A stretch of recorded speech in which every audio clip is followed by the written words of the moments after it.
Com alegria e satisfação que cumprimentamos os nossos amigos e irmãos do portal Escola Dominical, com a gloriosa paz de nosso Senhor e Salvador Jesus Cristo.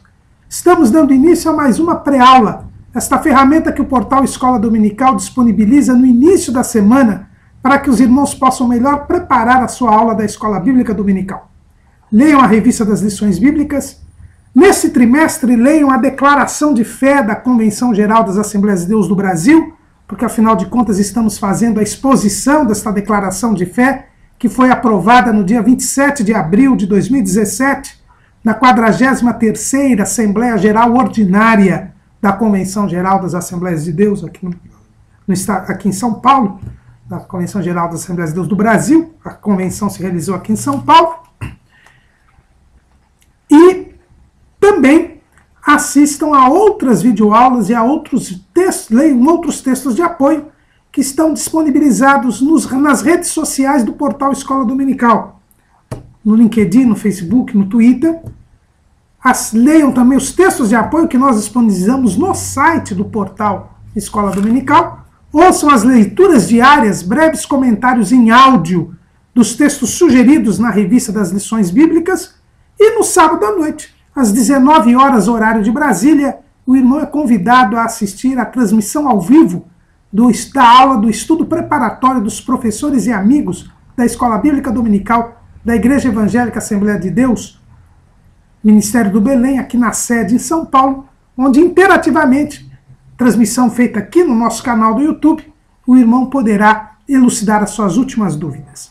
Mas tudo isso é a preparação da Escola Bíblica Dominical, que somente se realiza quando a igreja local se reúne, ensinando e evangelizando, segundo lição do pastor Antônio Gilberto. E neste terceiro trimestre de 2017, que nós estamos encerrando hoje, nós estudamos o tema A Razão da Nossa Fé. Assim cremos, assim vivemos, que é precisamente a exposição da Declaração de Fé da CGADB. O nosso comentarista é o pastor Ezequias Soares da Silva, presidente das Assembleias de Deus em Jundiaí, no estado de São Paulo, e que foi o presidente da comissão especial que elaborou a Declaração de Fé.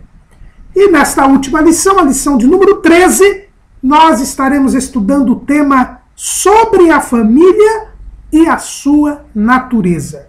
É uma novidade trazida no Cremos da nossa Declaração de Fé. O item de número 16, um novo item que foi inserido na Declaração de Fé sobre a doutrina bíblica da família. Assim diz o item 16 da nossa declaração, do Cremos da nossa Declaração de Fé. Cremos também que o casamento foi instituído por Deus e ratificado por nosso Senhor Jesus Cristo, como união entre um homem e uma mulher, nascidos macho e fêmea, respectivamente, em conformidade com o definido pelo sexo de criação geneticamente determinado. As referências bíblicas, Gênesis 2 e 18, João, o Evangelho segundo escreveu João 2, 1 e 2, Gênesis 2 e 24 e Gênesis 1 e 27. Já não era sem tempo que nós devíamos colocar no nosso Cremos, da nossa Declaração de Fé, um capítulo sobre a doutrina bíblica da família. Na verdade, em 2012, a União dos Ministros das Assembleias de Deus do Nordeste, a UMADENE, na sua 27ª Assembleia Geral Extraordinária, realizada nos dias 8 e 9 de outubro, na cidade de Caucaia, no estado de Ceará, havia aprovado um novo credo para a UMADENE. E este novo credo tinha alguns itens específicos a respeito da doutrina da família. O item 5 do credo da UMADENE, aprovado em 2012, dizia que Deus, pela força da sua palavra, criou o ser humano para habitar na terra, macho e fêmea, sendo da responsabilidade deste o povoamento do mundo, através da relação sexual entre o homem e a mulher, pelo casamento heterossexual.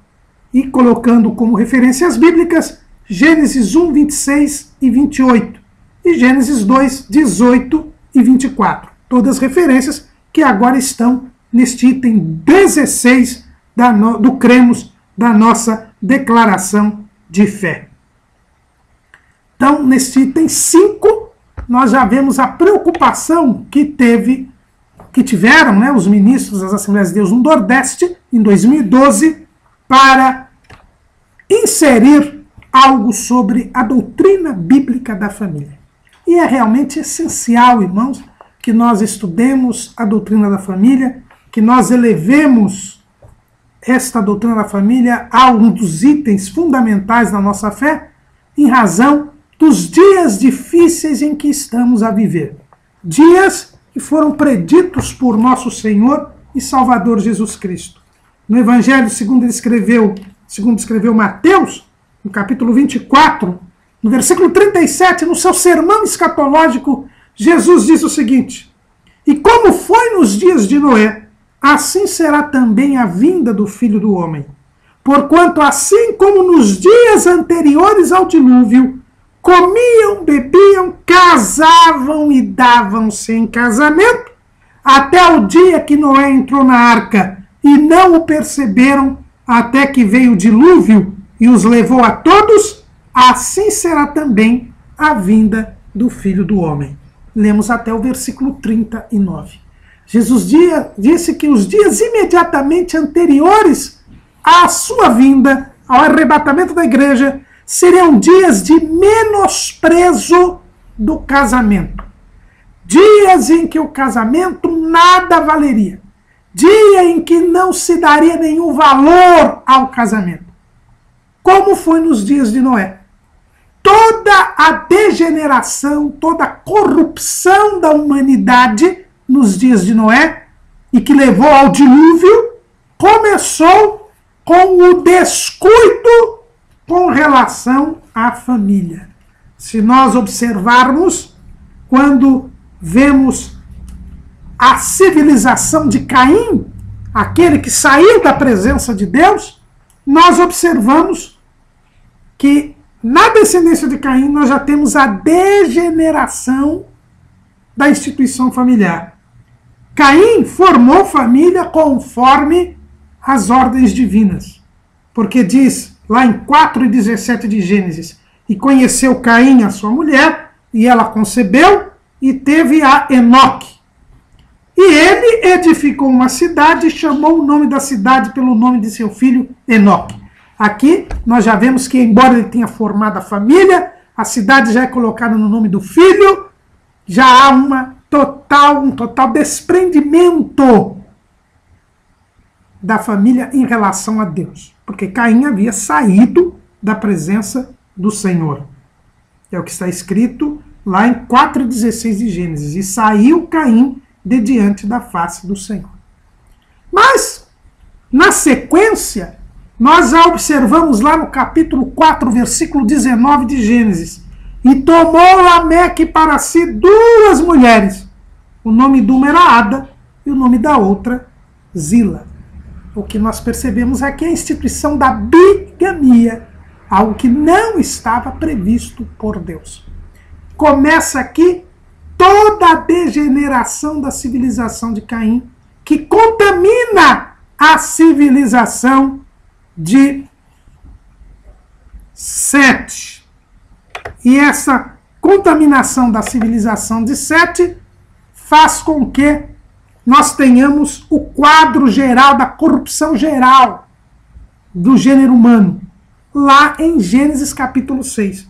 E aconteceu que como os homens se começaram a multiplicar sobre a face da terra e lhes nasceram filhas, viram os filhos de Deus, que é a linhagem de Sete, que as filhas dos homens, que é a linhagem de Caim, eram formosas, e tomaram para si mulheres de todas as que escolheram.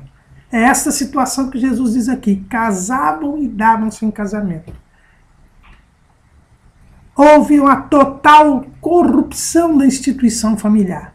E como a sociedade está baseada na família, houve a degeneração da sociedade a ponto de Deus resolver destruir toda a humanidade, preservando apenas Noé e a sua família. Como nós vivemos estes dias de Noé, como nós vivemos estes dias de desprestígio da instituição familiar, é fundamental que nós demos realce, relevância ao que a Bíblia ensina a respeito da doutrina bíblica da família. E é por isso mesmo que nós inserimos, né, na nossa declaração de fé um item sobre a família. Cremos também que o casamento foi instituído por Deus. No credo da Uma Deme, como nós lemos aqui, foi dito que o casamento, que Deus, pela força da sua palavra, criou o ser humano para habitar na terra, macho e fêmea, sendo da responsabilidade deste o povoamento do mundo, através da relação sexual entre o homem e a mulher, pelo casamento heterossexual. Na verdade, a família foi criada por Deus. Quando Deus criou o homem, a Bíblia diz lá em Gênesis 2:18, não é bom que o homem esteja só. Far-lhe-ei uma adjutora que esteja como diante dele. O homem não foi feito para viver só. O homem é um ser social. Um homem depende dos outros para poder cumprir o propósito que Deus lhe deu. Assim como nós não vemos uma formiga andando solitária, nem uma abelha andando e vivendo solitariamente, o homem também não pode viver só. Deus olhou para o homem e viu que o homem estava só. Nem o homem sabia que estava só. Mas a Bíblia diz que não é bom que o homem esteja só. E por isso Deus criou a família, para que houvesse a perfeição na humanidade, para que a humanidade eficazmente cumprisse o propósito que Deus deu ao homem. Deus criou o homem com um propósito, e esse propósito somente pode ser cumprido através da família, através da instituição familiar. Vejam bem que quando Deus fala do propósito dele para o homem, ele o fala para o primeiro casal. Está lá em Gênesis 1:28.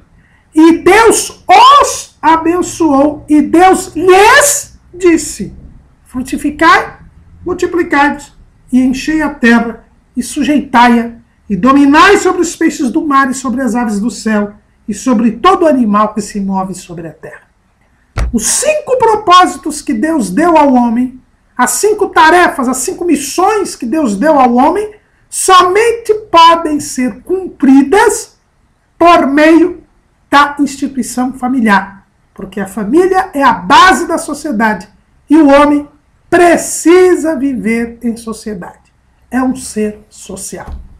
É por isso que Deus só revela este propósito para o homem quando já está formada a família. Outra coisa, a família foi criada por Deus. Deus viu que não era bom que o homem estivesse só, e ele mesmo criou a família. Ele diz: e far-lhe-ei uma adjutora que esteja como diante dele. Então é obra de Deus.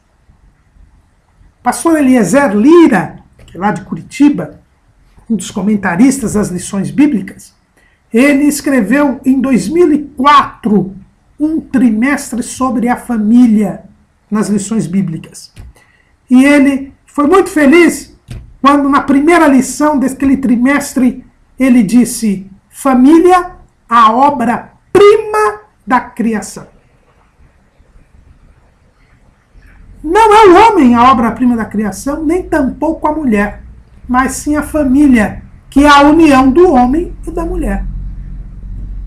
Na descrição da criação, os capítulos 1 e 2 do livro do Gênesis, termina com a família. Gênesis 2:24. Portanto, deixará o varão seu pai e a sua mãe, e apegar-se à sua mulher, e serão ambos uma carne. E ambos estavam nus, o homem e a sua mulher, e não se envergonhavam. Ponto final. Termina a narrativa da criação.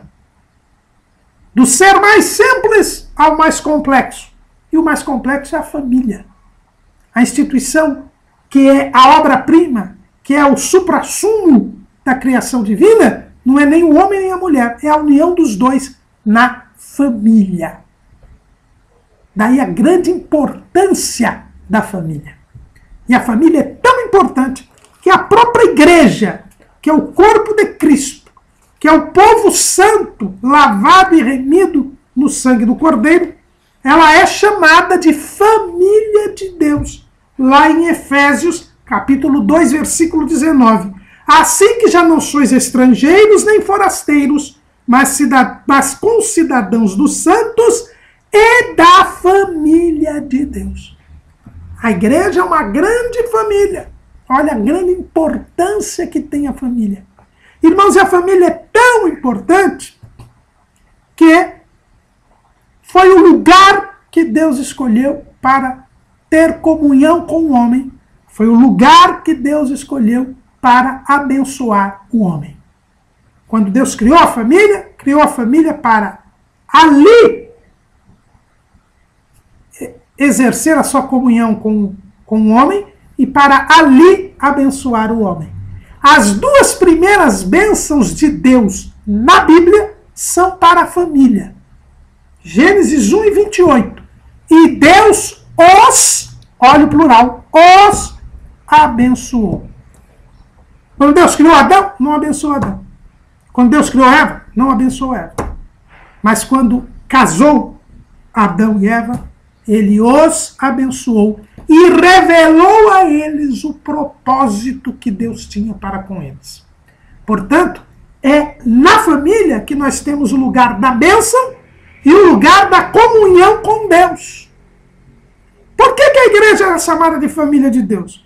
Porque é na igreja que Jesus revela tudo quanto recebe do Pai para os seus discípulos, para os seus seguidores. O Espírito Santo nos faz lembrar daquilo que Jesus falou e que ele recebeu do Pai.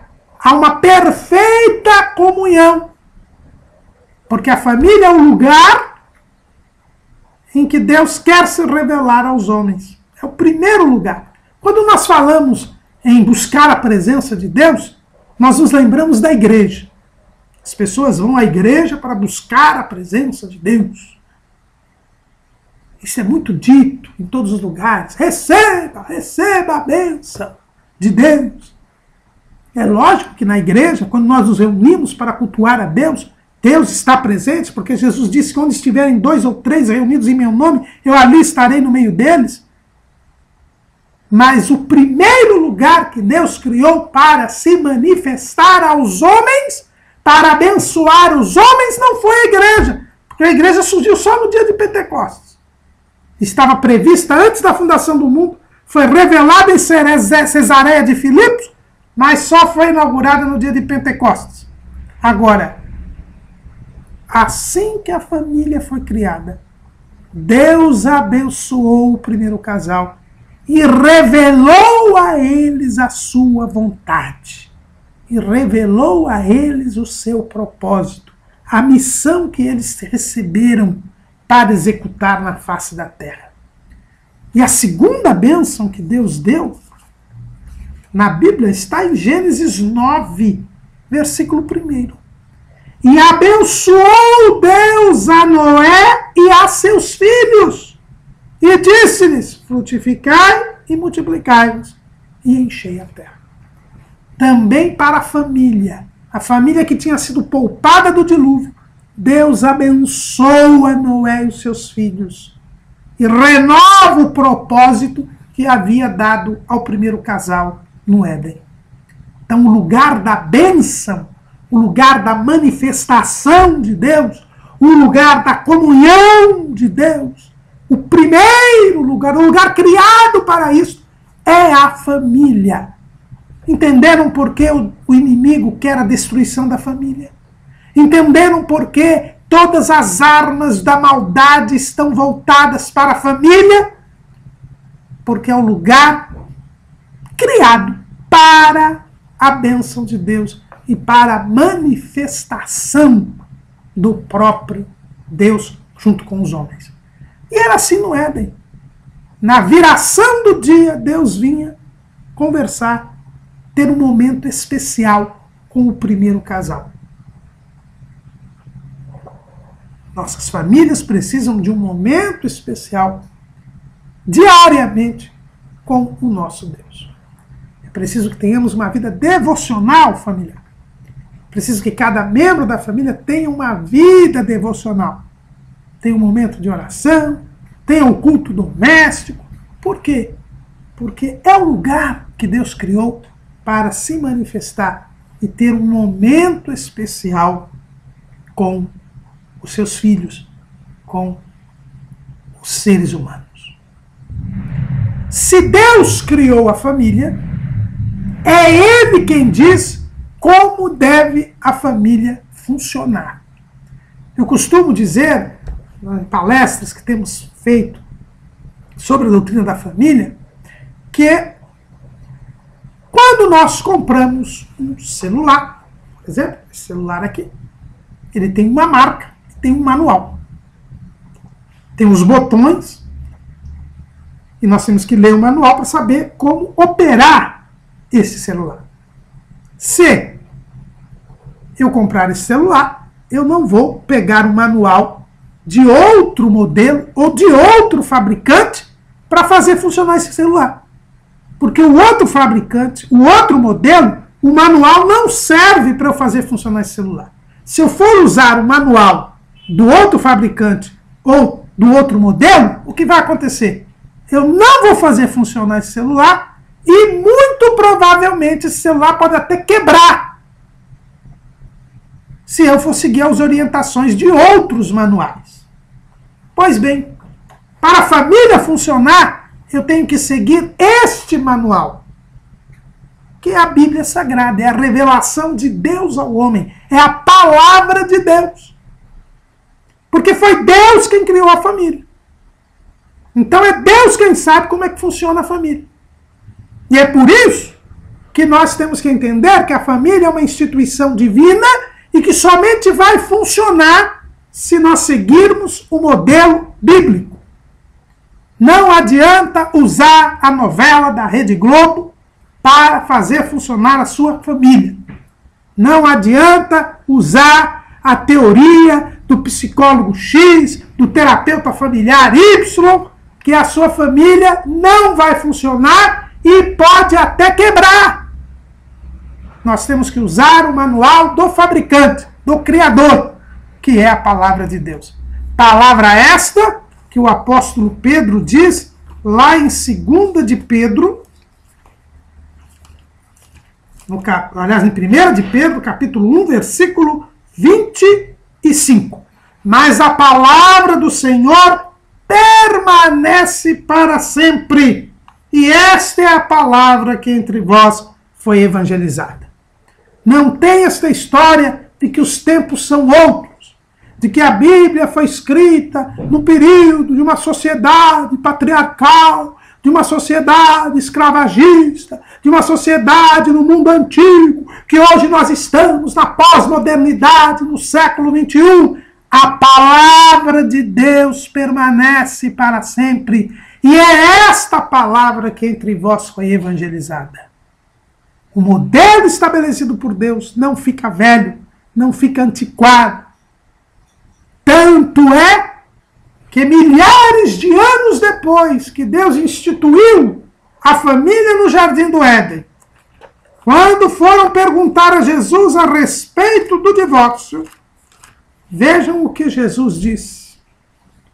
Ele, porém, Mateus 19:4. Ele, porém, respondendo, disse-lhes: não tendes lido que aquele que os fez, no princípio, macho e fêmea os fez, e disse: portanto, deixará o homem pai e mãe e se unirá à sua mulher, e serão dois numa só carne? Assim não são mais dois, mais uma só carne. Portanto, o que Deus ajuntou, não o separe o homem. Jesus confirma, milhares de anos depois, que aquilo que Deus falou no Éden continuava valendo em Israel no século I depois de Cristo. E continua valendo no século XXI depois de Cristo. Porque a palavra de Deus permanece para sempre. Então, o que a Bíblia diz a respeito da família é doutrina, é palavra de Deus, é algo que a sociedade, a cultura, a história não podem jamais alterar. A família está instituída em Gênesis 2:24. Gênesis 2:24 é o texto básico a respeito da instituição familiar. Começa dizendo: portanto, deixará o varão seu pai e a sua mãe, e apegar-se-á à sua mulher, e serão ambos uma carne. Aqui nós temos as características básicas do modelo bíblico de família, que é o único modelo legítimo, é o único modelo correto, porque Deus assim criou a família. E a primeira coisa que nós percebemos aqui é que a Bíblia diz que deixará o varão, o seu pai e a sua mãe, e apegar-se-á à sua mulher. Portanto, nós temos aqui a heterossexualidade como regra da união que dará início a uma família. Uma família só pode ser formada por uma união entre um homem e uma mulher. No item 16 do nosso cremos, diz: cremos também que o casamento foi instituído por Deus e ratificado por nosso Senhor Jesus Cristo como união entre um homem e uma mulher. É importante nós vermos que Modestino, que era um jurista romano que não era cristão, que viveu no século III depois de Cristo, ele definiu o casamento, e os romanos, os irmãos sabem que foram a civilização que nos legou o direito. O direito romano é a base do sistema jurídico do mundo todo. Modestino dizia que o casamento é a união divina e humana entre um homem e uma mulher. É interessante vermos que os ativistas do movimento gay, eles fazem questão de mostrar que o homossexualismo é coisa antiga na história. E gostam muito de mencionar o mundo greco-romano, Grécia e Roma, para mostrar como ali estava disseminado o homossexualismo. E é verdade, irmãos. O homossexualismo, assim como o pecado, vem desde a origem da humanidade. Sodoma, Gomorra, Adimá e Zeboim foram destruídas por causa do homossexualismo. Mas, na Grécia e em Roma, havia e grandemente o homossexualismo. Mas na hora de definir o casamento, Modestino, que não era cristão, volto a dizer, diz que o casamento é a união divina e humana entre um homem e uma mulher. Havia homossexualismo, havia até certa apologia do homossexualismo em Grécia e em Roma, mas jamais eles consideraram a união de dois homens ou a união de duas mulheres como casamento, como instituição de uma família. E não o é. Por quê? Porque a família tem por função, a união que dá origem à família, que é o casamento, tem por função gerar uma unidade na diversidade. E serão ambos uma só carne. Serão ambos uma só carne. A família, ela é um reflexo, nós vamos ver daqui a pouco, do céu. Na família, o homem se mostra como nunca imagem e semelhança de Deus, criando um ambiente que reflete o ambiente celestial. E no ambiente celestial nós temos a unidade na diversidade. nós estudamos aqui uma lição sobre a Santíssima Trindade. E nós vimos como o único Deus está em 3 pessoas distintas. Pai, Filho e Espírito Santo. 3 pessoas distintas, mas um único Deus. No casamento nós também temos 2 pessoas distintas, marido e mulher, e uma só carne. Agora, para que haja esta união, é preciso que haja a complementação. É preciso que cada parte forme o um. E a parte que forma o um é o sexo. A palavra sexo quer dizer parte. Por isso que eu tenho o sexo masculino e o sexo feminino. E eles se unem e formam um. A sexualidade é dada por Deus. A Bíblia diz: macho e fêmea os criou. É Deus quem determina a sexualidade de cada indivíduo. Se ele é do sexo masculino, se é um homem, ou se é do sexo feminino, uma mulher. E só um homem completa uma mulher, e só uma mulher completa um homem. Não há formação desta unidade entre 2 homens ou entre 2 mulheres. É por isso que o nosso cremos diz: entre um homem e uma mulher, nascidos macho e fêmea, em conformidade com o definido pelo sexo de criação geneticamente determinado. Então, esta história de gênero que dizem hoje, já não gostam de usar a palavra sexo, falam da palavra gênero. E querem dizer, essa ideologia de gênero diz que a sexualidade é uma construção social. Que é você quem cria a sua sexualidade.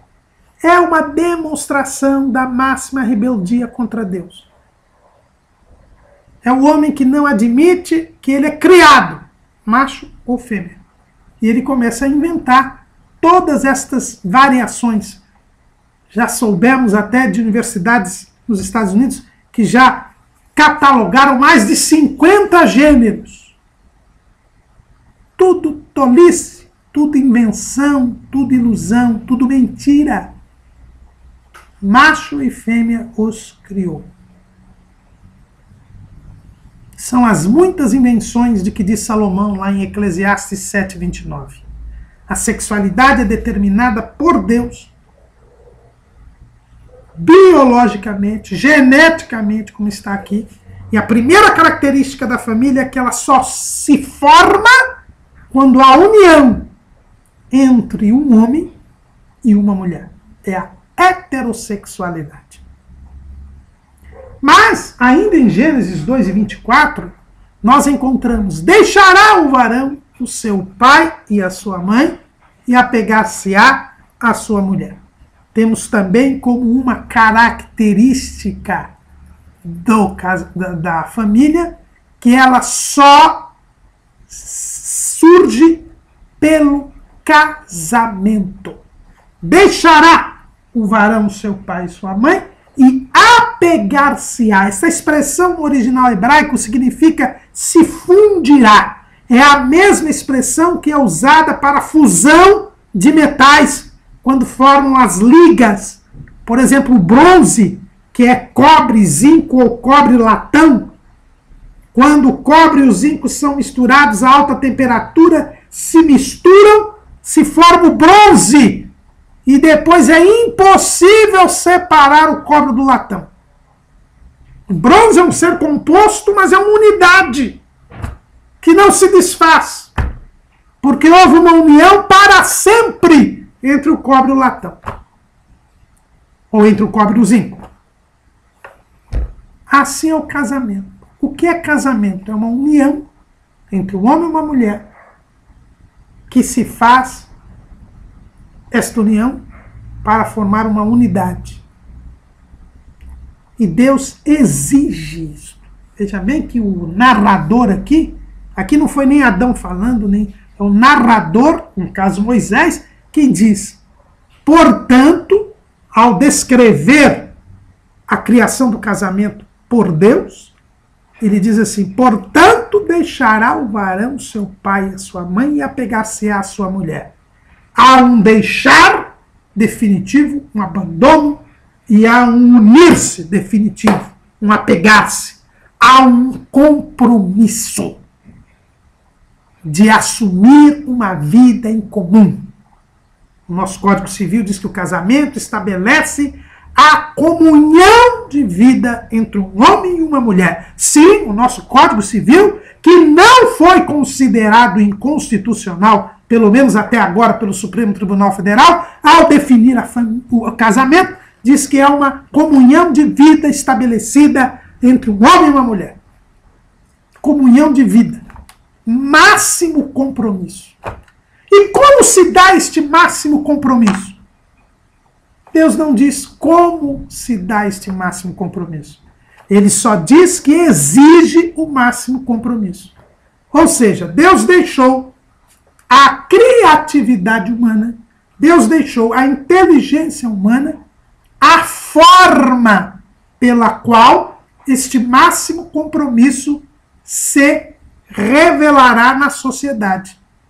E é por isso que quando nós vamos às páginas da Bíblia Sagrada, nós vamos ver que ao longo do tempo, de acordo com o lugar ou de acordo com a época, a forma do casamento altera, se modifica.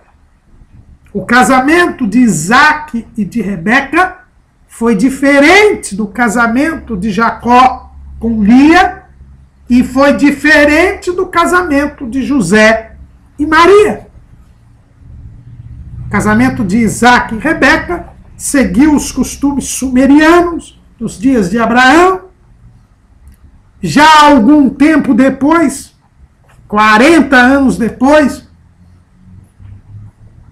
do nascimento de... Aliás, já alguns anos depois,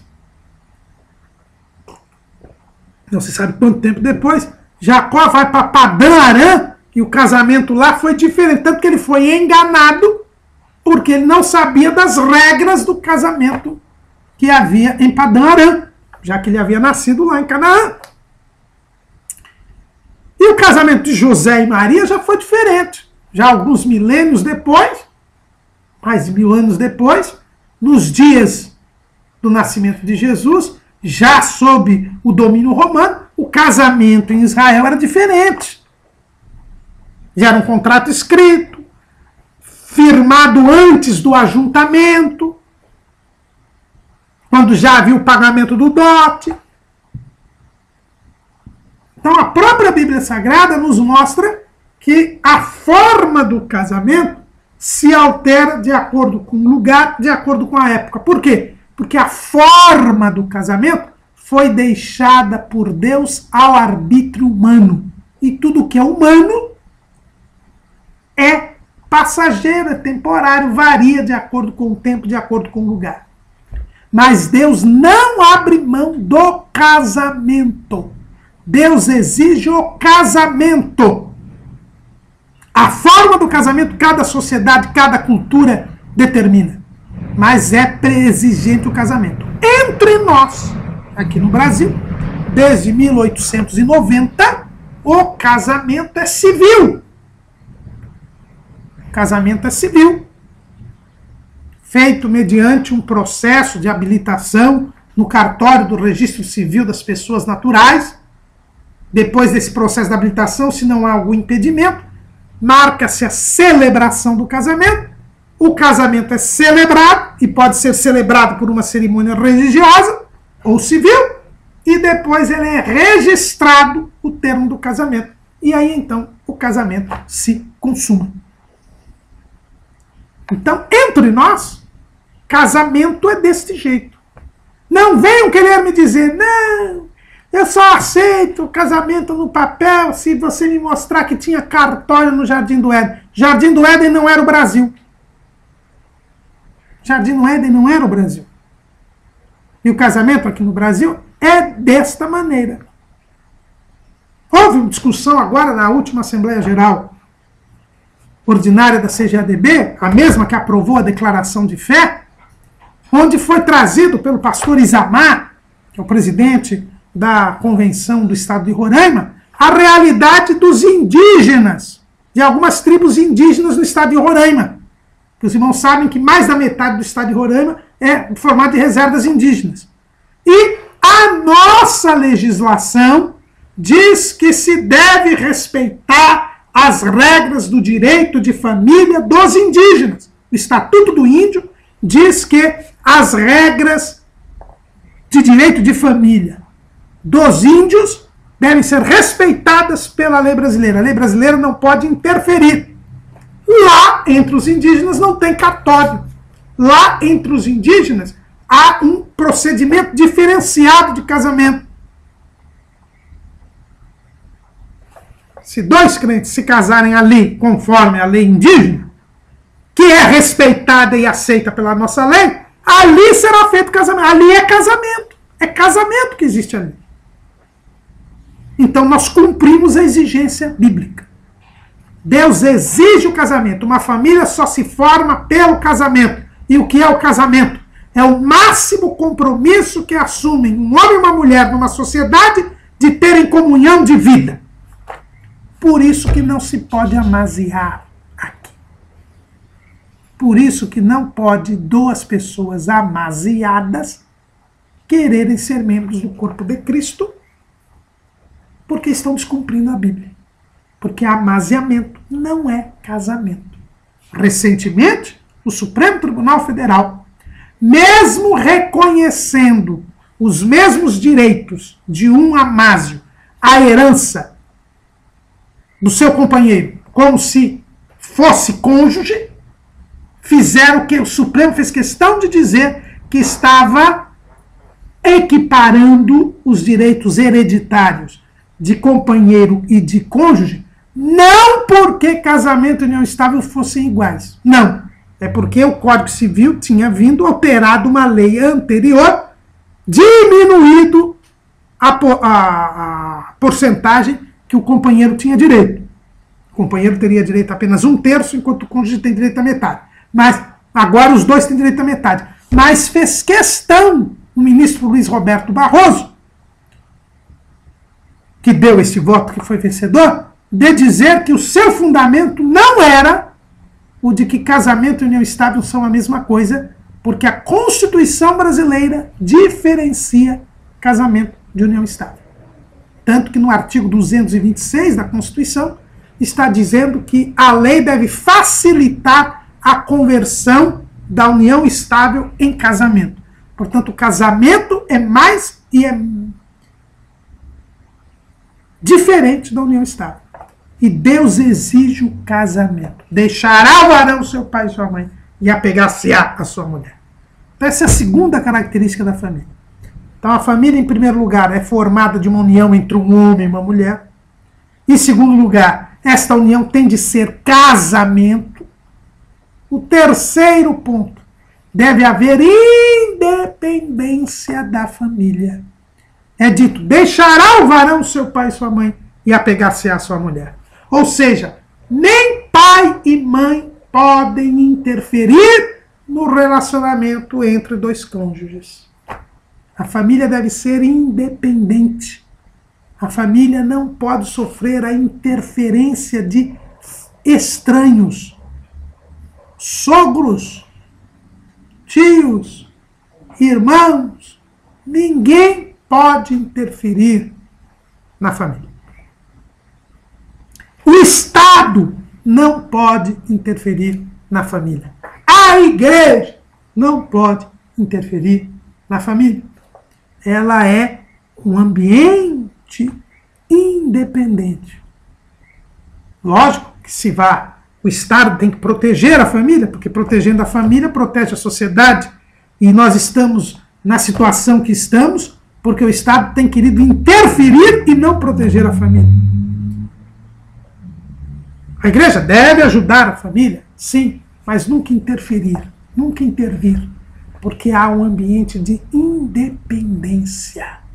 Independência. Essa é outra característica que deve haver.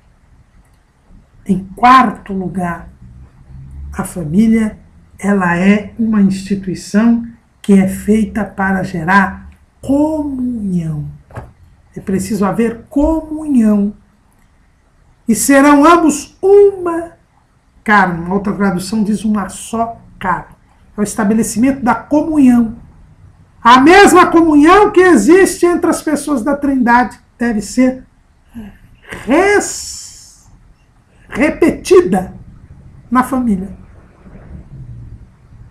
Deve haver comunhão de vida, mesmo projeto de vida, mesmo plano, mesmos objetivos, mesmas finalidades. Daí porque não ser possível o que nós temos visto hoje, onde as pessoas muitas vezes estão sob o mesmo teto, mantêm o relacionamento sexual, mas cada um tem seu projeto de vida, cada um tem seu plano, cada um vai para um lado. Isso não pode ocorrer. É preciso haver comunhão. E vejam bem que o primeiro casal, eles tinham tanta comunhão que a Bíblia diz que ambos estavam nus, o homem e a sua mulher, e não se envergonhavam.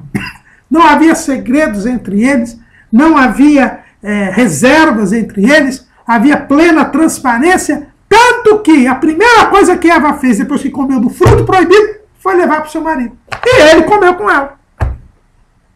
Porque havia comunhão. Mas para haver comunhão, é preciso haver também comunicação. A comunicação é a ação de tornar comum. Eu nunca chego à comunhão se eu não tiver comunicação. E isso também é um grande problema nos dias de hoje na família. Porque as pessoas não se falam, as pessoas hoje só estão no WhatsApp, no computador, não se falam, não há troca de ideias e por isso não há comunhão. Se não houver comunicação, não há comunhão.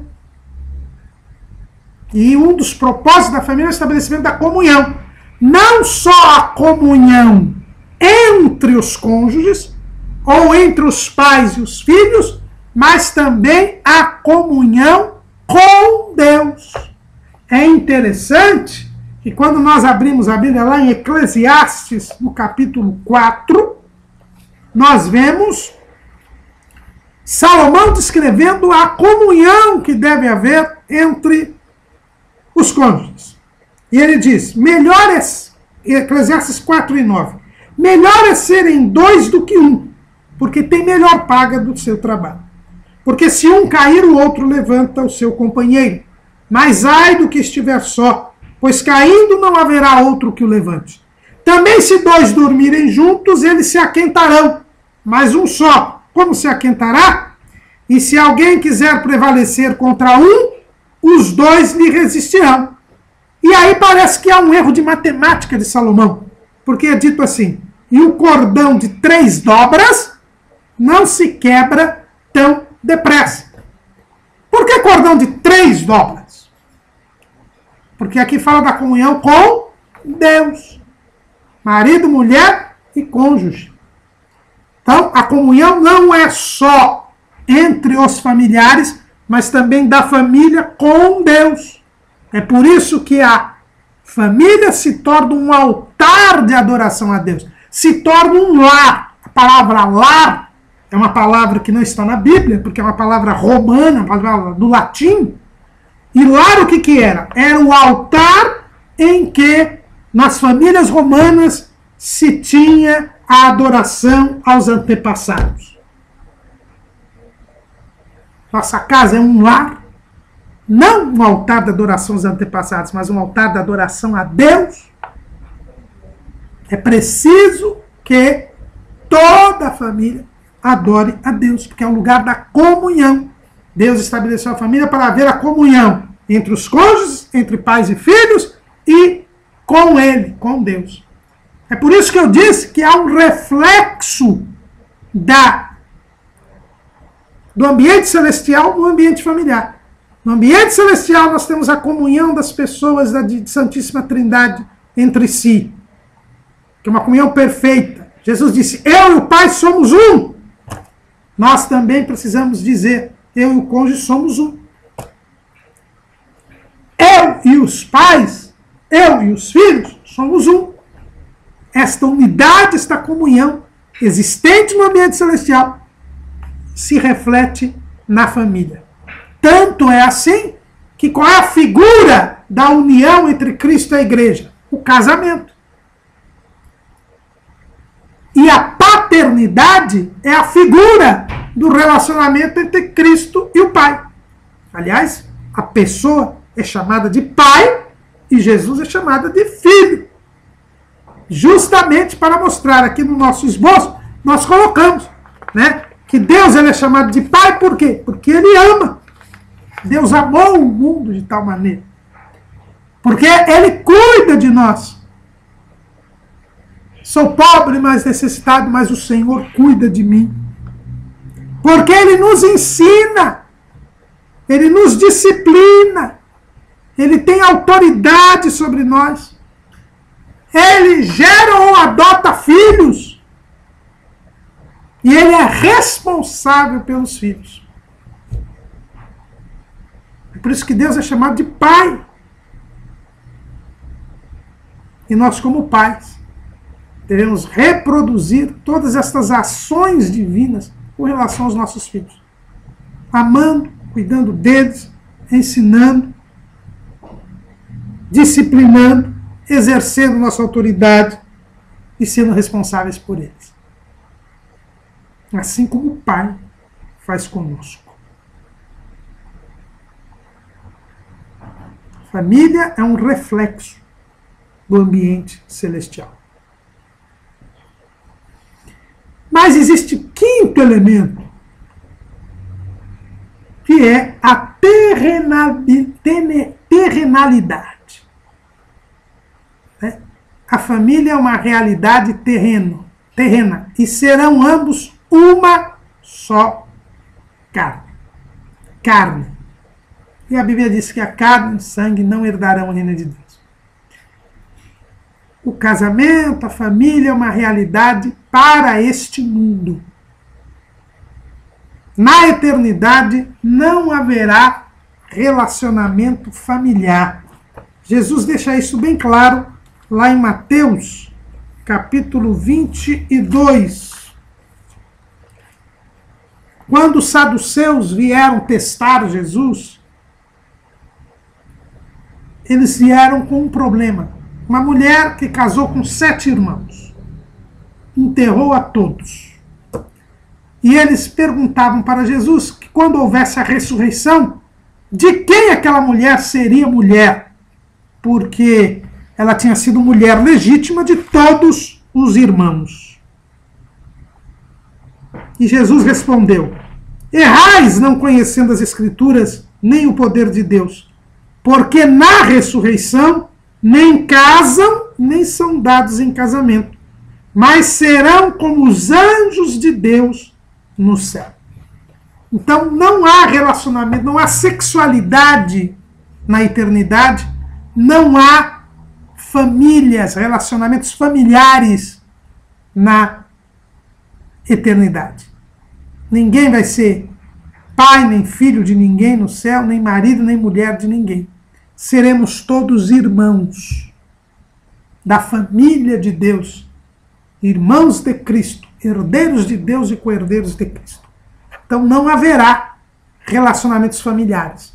Então é mentira os ensinos que são divulgados aí entre os mormons, por exemplo, que defendem o casamento eterno, né, o casamento que é feito num templo mormon, ele perdura para a eternidade. Isso é mentira. Ele é também dito o ensino dos espíritas, não é? Quando a pessoa morre e volta aqui, os chamados espíritos familiares, né? Que ainda fica cuidando da família. Isso é mentira. O que a Bíblia chama de espíritos familiares são demônios que vêm perturbar as famílias que dão lugar a eles. Então não é verdade isto. Na eternidade não tem família. Por isso também o finado reverendo Moon estava errado quando ele dizia que ele era um novo Messias, porque Jesus teria falhado porque não casou. Jesus não precisava casar, porque o casamento é uma realidade terrena e Jesus veio salvar a humanidade. Isto não quer dizer que Jesus não tenha cuidado da sua família. Pelo contrário, Jesus mostra que nós devemos dar prioridade à família. Porque na cruz ele para de salvar a humanidade para dar um teto à sua mãe. Uma das palavras da cruz não tem nenhuma relação com a salvação. Tem sim com o seu cuidado com a sua mãe. Ele que estava salvando o mundo, parou de salvar o mundo para dar um teto para a sua mãe. A mostrar que em escala de prioridades nós temos em primeiro lugar Deus, em segundo lugar a família e depois a igreja. E ficou 40 dias aqui na terra, entre outras coisas, para ensinar os discípulos, completar o ensino dos discípulos, dar-lhes mandamentos e para salvar a sua família. No momento em que ele morre na cruz, Maria se converte definitivamente. Porque vê o centurião dizer, verdadeiramente este homem era o Filho de Deus. Mas os seus irmãos eram incrédulos. Mas Paulo diz que Jesus apareceu a Tiago, que era o seu irmão. E depois, no dia de Pentecostes, estavam lá Maria e os irmãos de Jesus orando, buscando o Espírito Santo. E foram todos batizados com o Espírito Santo. Prova de que se converteram. Jesus ficou ainda 40 dias aqui na terra para ganhar a sua família. Pois não poderia subir aos céus se dizendo o Salvador do mundo, se não tivesse salvado a sua família. E é por isso que o apóstolo Paulo, ele é bem claro nas suas orientações a Timóteo, lá em 1 Timóteo capítulo 5, versículo 8. Mas se alguém não tem cuidado dos seus, e principalmente dos da sua família, negou a fé, e é pior do que o infiel. E esta realidade nós temos visto com muita tristeza. Um desprezo, uma desconsideração, um menosprezo para com a família, para com a vida familiar. Sob a desculpa do ministério, sobre mil e uma desculpas da obra de Deus, e no fim há um fracasso espiritual total. Porque quem nega, quem não cuida dos seus, principalmente dos da sua família, nega a fé. E é pior do que o infiel. É a palavra de Deus que nos diz isso. Então, tomemos muito cuidado, irmãos, que a inclusão deste item no nosso cremos sirva de alerta para a relevância e importância que devemos dar à família como instituição divina, como obra-prima da criação, para que possamos efetivamente, tendo uma família estruturada segundo o modelo bíblico, podermos então exercer com plenitude o propósito de Deus para as nossas vidas, a exigir uma vida familiar conforme a palavra de Deus. E como nós temos feito todas essas lições deste trimestre, vamos ler aqui, para terminar, o Cremos Ampliado, não é? O capítulo 24 da nossa declaração de fé, que fala sobre a família, começa assim: cremos, professamos e ensinamos que a família é uma instituição criada por Deus, imprescindível à existência, formação e realização integral do ser humano, sendo composta de pai, mãe e filhos, quando houver, pois o Criador, ao formar o homem e a mulher, declarou solenemente: portanto deixará o varão o seu pai e a sua mãe, e apegar-se-á a sua mulher, e serão ambos uma carne. Gênesis 2:24. Deus criou o ser humano à sua imagem e semelhança, e fê-los macho e fêmea. E criou Deus o homem à sua imagem, e a imagem de Deus o criou, macho e fêmea os criou. Gênesis 1:27. Demonstrando a sua conformação heterossexual. A diferenciação dos sexos visa a complementaridade mútua na união conjugal. Todavia, nem o varão é sem a mulher, nem a mulher sem o varão no Senhor. 1 Coríntios 11:11. Essa complementaridade mútua é necessária à formação do casal e à procriação. Reconhecemos preservada a família quando, na ausência do pai e da mãe, os filhos permanecerem sob os cuidados de parentes próximos.